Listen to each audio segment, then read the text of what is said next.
오늘 공부할 기업은 마라홀딩스입니다. 마라홀딩스는 최근 1년 동안 주가가 55% 떨어졌고 12월 6일 기준 11달러 후반에서 거래되고 있습니다. 시가총액은 44억 달러니까 한화로 6조 5천억 원 정도 되네요. 마라홀딩스는 비트코인을 채굴하는 기업입니다. 그 외에도 데이터 센터 및 엣지 AI 추론을 위한 에너지 관리 솔루션을 개발합니다. 회사 역사를 간단하게 설명드리겠습니다. 2010년에 미국에서 벌브 벤처가 설립되었습니다. 그러다가 2012년에 사명을 마라톤 페이턴트 그룹으로 변경했습니다. 이 회사는 특허를 매입하고 기술 기업들을 상대로 소송을 제기하는 사업을 진행했습니다. 그러다 2017년에 비트코인 채굴 장비를 구매했고 캐나다에서 비트코인을 채굴하기 시작했습니다. 캐나다에서의 채굴 사업은 2020년에 끝났지만 대신 미국에서 사업을 확장했습니다. 암호화폐 채굴 및 디지털 자산 투자에 집중하기 위해 2021년에 회사 이름을 마라톤 디지털 홀딩스로 바꿨습니다. 그리고 2024년에 회사 이름을 마라홀딩스로 다시 한번 바꿨습니다. 회사 CEO는 프레드 틸입니다. 그는 올해 64세이고 스웨덴 스톡홀름 대학교에서 경제학을 전공했습니다. 기술 분야에서 35년 이상의 경력을 보유하고 있으며 2018년부터 마라홀딩스에 합류했습니다. 그리고 2021년부터 현재까지 CEO 역할을 수행하고 있습니다. 마라홀딩스는 총 1.8기가와트의 계약 전력을 바탕으로 전 세계적으로 18개의 데이터 센터를 운영하고 있습니다. 비트코인을 직접 채굴하기도 하고 추가적으로 매입하기도 합니다. 그래서 현재 5만 개가 넘는 비트코인을 보유하고 있고 이것은 스트래티지에 이어 상장 기업으로는 두 번째로 가장 많은 양입니다. 외부에서 전력을 단순히 구매하는 것을 넘어 에너지를 직접 생산하는 수직 계열화 시스템을 구축하고 있습니다. 이를 통해 에너지 비용을 최대한 낮추려고 합니다. 마라홀딩스는 비트코인 채굴에서 끝나지 않고 미래 성장 동력으로 AI 추론 인프라를 선택했습니다. 아직 매출에 잡히진 않지만 분산형, 저지연, 에너지 효율적인 AI 인프라와 전력 관리 솔루션을 제공해 새로운 수익원을 창출하고자 합니다. 마라는 돈을 어떻게 벌고 있을까요? 최근 매출 구성을 보면 전체 매출의 96%가 비트코인 채굴에서 나옵니다. 다른 디지털 자산을 채굴하기도 하고 호스팅 서비스도 제공하긴 하지만 큰 비중을 차지하진 않습니다. 최근 5년 동안 실적 변화를 보겠습니다. 매출은 커졌다가 작아졌다가 다시 커지고 있는 추세입니다. 비트코인 채굴이 주 매출원이다 보니 비트코인 가격과 실적이 비례하는 모양새를 가지고 있습니다. 비트코인 가격이 떨어지면 매출도 떨어지고 가격이 높아지면 매출도 같이 오르는 어떻게 보면 단순한 구조입니다. 영업이익과 EPS의 경우 최근 두 분기는 흑자를 달성했지만 아직 우상향 추세라고 말할 수는 없습니다. 마라홀딩스의 목표 주가는 얼마일까요? 12명의 애널리스트 중 7명이 매수 의견을 제시했고 5명이 중립 의견을 제시했습니다. 1년 뒤 평균 목표 주가는 22.9달러로 현재 주가보다 95% 높습니다. 참고로 이번 3분기 어닝콜 Q&A에 참여했던 JP 모건의 애널리스트는 목표 주가를 20달러에서 13달러로 크게 낮췄습니다. 올해 4월 말 공시자료에 의하면 CEO 프레드 틸은 1% 미만의 지분을 보유하고 있었습니다. 블랙락은 12.9%, 뱅가드는 10.3% 지분을 보유하고 있었네요. 그런데 12월 초 최근 자료에 의하면 블랙락의 지분율이 15.2%, 뱅가드의 지분율이 12%로 증가한 것을 확인할 수 있습니다. 마라홀딩스 전체 유통 주식의 78%는 기관이 보유하고 있습니다. 이제 2025년 3분기 실적을 같이 보겠습니다. 11월 초 미국 정유회사 마라톤 페트롤리움의 자회사인 MPLX와 파트너십을 체결했습니다. MPLX가 저렴한 천연가스를 장기적으로 공급하면 마라홀딩스가 현장에서 발전소와 컴퓨팅 인프라를 운영하게 됩니다. 초기 전력 용량은 400MW이며 최대 1.5GW까지 확장 가능합니다. 올해 8월에는 프랑스 전력공사의 자회사 엑세온의 지분 64%를 인수했습니다. 이를 통해 AI 및 HPC 인프라 역량을 확장하고 클라우드 보안 솔루션 능력을 얻게 되었습니다. 한편 회사는 AI 추론 시장에 더 집중하고자 합니다. 저렴한 전력이 있는 곳에 소규모 모듈형 시설을 배치하는 분산형 모델을 추구합니다. 구체적으로는 기업들의 자체적인 프라이빗 클라우드 컴퓨팅 수요를 타겟합니다. 2025년 3분기 말 기준 마라홀딩스는 52,850개의 비트코인을 보유해 전년 동기 대비 98% 증가했습니다. 해시레이트는 60.4 exahash/s를 기록해 전년 동기 대비 64% 증가했습니다. 전체 비트코인의 3분의 1은 담보대출을 해주는 등 적극적으로 운용을 해 수익을 창출하고 있습니다. 한편 개발 중이던 2단계 액침 냉각 제품 사업에서 철수를 해 3분기에 2,090만 달러의 구조조정 비용이 발생했습니다. 대신 현재 데이터 센터들이 선호하는 Direct to Chip 냉각 방식에 집중합니다. 그리고 마라홀딩스는 원래 비트코인을 팔지 않고 보유만 해왔었지만 이 비트코인 투자 전략을 수정하기로 했습니다. 이제 운영 비용을 충당하기 위해 채굴 생산량의 일부를 매각할 수도 있습니다. 물론 대부분의 물량은 여전히 장기 투자를 하겠다고 합니다. 3분기 손익계산서를 보겠습니다. 총 매출은 2억 5천만 달러를 기록해 전년 동기 대비 92% 증가했습니다. 이렇게 매출이 잘 나온 이유는 비트코인 채굴 단가가 1년 전보다 88%나 급등했기 때문입니다. 보유한 디지털 자산의 가치가 크게 증가한 덕분에 영업이익은 4,800만 달러, 순이익은 1억 2천만 달러를 기록하며 전년 동기 대비 흑자 전환에 성공했습니다. 희석 EPS는 0.27달러입니다. 3분기 재무상태표를 보겠습니다. 총 자산은 91억 5천만 달러이고 그중 유동자산은 9억 6천만 달러입니다. 주로 비트코인으로 이루어진 디지털 자산은 60억 달러가량 보유하고 있습니다. 총 부채는 39억 8천만 달러이고 그중 유동부채는 4억 6천만 달러, 전환사채가 32억 5천만 달러 있습니다. 총 자본은 51억 7천만 달러입니다.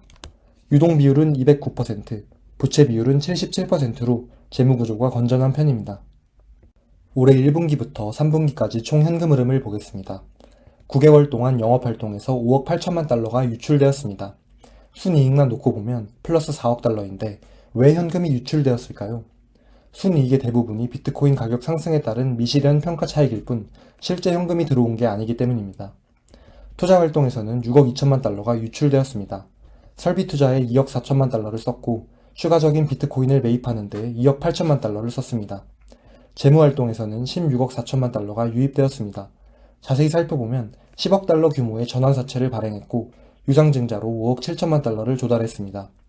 9개월 동안 순현금 흐름은 플러스 4억 3천만 달러이고 기말 현금 및 현금성 자산은 8억 4천만 달러입니다. 이제 어닝콜 Q&A를 보겠습니다. 첫 번째 질문입니다. 다른 비트코인 채굴 기업들은 채굴 또는 데이터 센터 임대 둘 중 하나에 집중하고 있는 반면 마라홀딩스는 여러 사업을 동시에 진행하고 있는 것 같습니다. 현재 비즈니스에서 가장 중점을 두는 부분이 무엇인지 설명해 주세요. 디지털 인프라 사업에서 전력을 소유하고 통제하는 것이 핵심입니다. 컴퓨팅 장비보다 에너지가 더 중요한 제약 조건이기 때문입니다. 이번 MPLX와의 거래의 핵심은 우리가 직접 발전 사업자가 되어 시장 최저가 수준의 가스로 전력을 생산한다는 점입니다. 기존 2기가와트의 이번 건을 더해 최대 3.5기가와트의 용량을 확보했습니다. 이 전력을 비트코인 채굴 또는 AI 추론 등 상황에 따라 유연하게 배분할 수 있습니다. 비트코인 채굴의 승패가 페타해시당 비용에서 갈렸듯이 AI 비즈니스의 승패 역시 토큰당 비용에서 갈릴 것입니다. 우리는 수직 계열화를 통해 시장에서 가장 낮은 토큰당 비용을 제공할 수 있습니다. 두 번째, 엑세이온 인수의 목적은 무엇인가요? 엑세이온은 프랑스 전력공사의 자회사로 프랑스의 3개, 캐나다의 1개의 데이터 센터를 운영합니다. 참고로 캐나다 데이터 센터에서는 양자 기술도 운영하고 있습니다. 그들은 데이터가 암호화되어 운영자조차 볼 수 없는 프라이빗 클라우드 기술과 티어 3, 티어 4 데이터 센터 운영 노하우를 가지고 있습니다.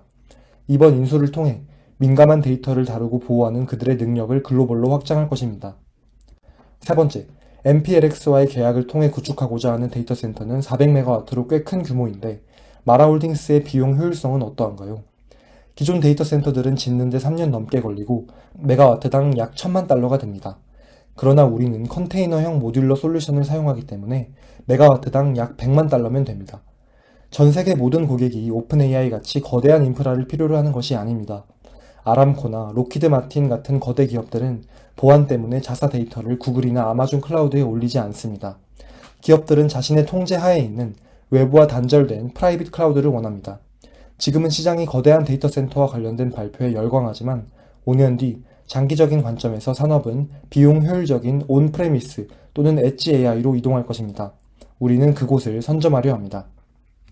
네 번째, 마라홀딩스가 실행하는 전략이 구체화되고 있다는 것을 알기 위해 지켜봐야 하는 마일스톤이나 발표는 어떤 게 있을까요? 대형 에너지 기업들이 우리와 파트너십 계약을 맺기 시작하는 시점을 주목해야 합니다. 다음 단계는 고객들의 추론형 AI 비중이 높아지는지, 그리고 우리 데이터 센터에서 추론형 AI의 매출 비중이 커지는지 여부를 보셔야 합니다. 그리고 꼭 보셔야 하는 지표는 메가와트 시당 이익입니다. 이는 우리의 수익성 및 현금 창출 능력과 직접적인 상관관계를 가질 것입니다. 지금까지 마라홀딩스에 대해 간략하게 알아봤습니다. 이제 투자 포인트와 리스크를 생각해보며 공부를 마무리해보겠습니다. 첫 번째 투자 포인트는 주가가 저평가되어 있다는 점입니다. 시장은 마라홀딩스를 단순히 비트코인을 채굴하는 기업, 내지는 비트코인을 5만 개 정도 안 팔고 가지고 있는 기업 정도로 바라보고 있습니다. 그래서 PER이 6, PBR이 0.9 정도로 멀티플이 매우 낮습니다. 만약 마라홀딩스가 추구하는 비용 효율적인 에너지 발전 사업이 시장의 주목을 받기 시작하고 메가와트 시당 이익이 증가한다면 멀티플이 리레이팅 될 수 있지 않을까요? 그 밖에도 CEO가 어닝콜에서 언급했듯이 마라홀딩스의 AI 추론 매출 비중이 본격적으로 늘어나기 시작한다면 시장이 이 회사를 바라보는 시각이 달라질 것이라 생각합니다. 두 번째 투자 포인트는 마라홀딩스가 미래를 예측하고 자신이 가장 잘하는 것을 소신 있게 한다는 점입니다. 최근 많은 비트코인 채굴 업체들이 전환사채를 발행하고 유상증자를 해 비싼 데이터 센터를 짓고 GPU를 사들이고 있습니다. 마라홀딩스는 이런 대세를 따르지 않고 비용 효율성 여부를 따지고 있습니다. 수직 통합 체계를 구축해 최대한 저렴한 전력을 생산하는 것이 그 시작입니다. 장기적으로는 AI 학습보다 AI 추론이 더 큰 시장이 될 것이라는 확신하에 기업들의 프라이빗 클라우드 수요를 충족시키려고 합니다. 비유를 하자면 물고기를 향해 쫓아가는 것이 아니라 물고기가 찾아올 수밖에 없는 길목을 지키는 것입니다. AI 추론은 최근 들어서야 많은 사람들의 주목을 받기 시작했습니다. 마라홀딩스의 이런 전략이 통할지 여부는 시간이 지나봐야 평가될 수 있을 것 같습니다. 반대로 투자 리스크도 생각해봤습니다. 첫 번째 투자 리스크는 비트코인 가격과 회사 실적 간의 강한 연관성입니다. 예전보다 덜하다고는 하지만 비트코인은 여전히 변동성이 매우 큰 자산입니다. 가격이 오를 때는 문제가 되지 않지만 가격이 떨어질 때는 무자비하게 떨어집니다.